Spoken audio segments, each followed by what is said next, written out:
कहानी सुनो में मैं विराट गुप्ता आपका एक बार फिर स्वागत करता हूं। आज की कहानी एक अहंकारी गुलाब की है जो एक रेगिस्तान में एक कैक्टस के बगल में बढ़ रही थी। हर दिन सुंदर गुलाब कैक्टस का अपमान करती, उसका मजाक उड़ाती, उसके रूप पर हंसती थी, जबकि कैक्टस चुप रहता था। आसपास के अन्य सभी पौधों ने गुलाब को समझाने की कोशिश की, लेकिन वह भी अपने ही रूप से बहुत ज्यादा प्रभावित थी और उसे इतना अहंकार था कि उसने किसी की बात सुनी भी नहीं। बहुत ज्यादा गर्मी पड़ी और इस चिलचिलाती गर्मी में रेगिस्तान सूख गया और पौधों के लिए पानी नहीं बचा। गुलाब को भी पानी नहीं मिला। गुलाब जल्दी मुरझाने लगा। उसकी सुंदर पंखुड़ियां सूख गई और उसने अपना रसीला रंग खो दिया। एक दिन दोपहर में गुलाब ने यह नजारा देखा कि एक गौरैया कुछ पानी पीने के लिए अपनी चोंच को कैक्टस में डुबा रही थी। यह देखकर गुलाब के मन में कुछ संकोच आया।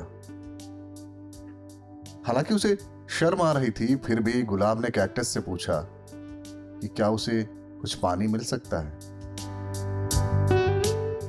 इसके जवाब में दयालु कैक्टस आसानी से सहमत हो गया। उसने हंसते हंसते अपने टहनियों से पानी गुलाब को दिया।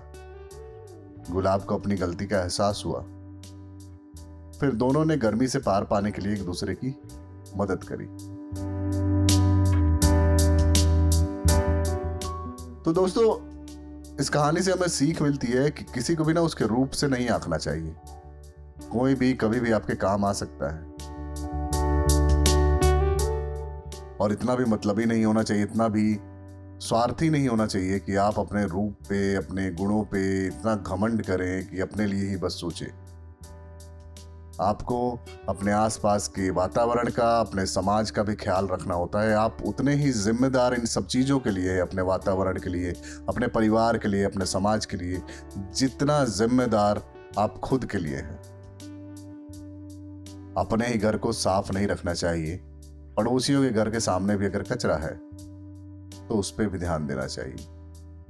वो कम्युनिटी की फीलिंग, वो समाज की फीलिंग तभी आती है जब हम एक दूसरे का साथ दें, एक दूसरे को उसके बुरे वक्तों में काम आए। तभी जाकर के किसी सुदृढ़ समाज का निर्माण होगा। तो आज की कहानी यहीं तक दोस्तों।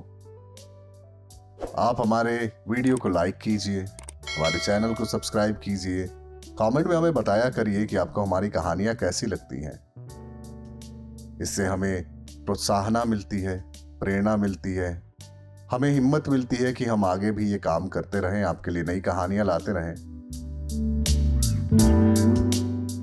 मिलते हैं एक नई कहानी के साथ अगले एपिसोड में।